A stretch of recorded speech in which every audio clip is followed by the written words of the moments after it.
შეცვლით პირდაპირ ისწავლეთ უკვე მნიშვნელობა ზემოთ იცვით თუ ქვემოთ. ჩოკებიდან ხო არა გაკ. ჩოკებიდან არ არის, ეხლა ნახე. სამი ჩოკი მოყვება, ეს არის 4 ჭრილიანი, ეს არის 3 ჭრილიანი, ცილინდრი არა გვაქვს.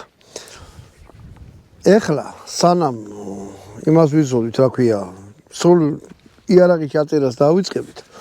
ერთი ვესწავლ და 7 ნომერი წერია 1769 თვითონ 3 ზრეზე.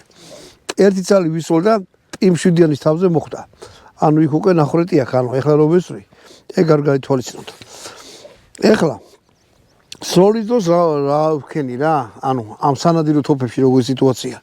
რო გახედავთ, არის ჩაძირული, როცა ეგ თამასა არა ჩანს და პირდაპირ სამიზნეს უყურებთ. თავში დაბლა გაქვს ჩაწეული და არის ოდნავ ზემოდან როცა უყურებთ, როცა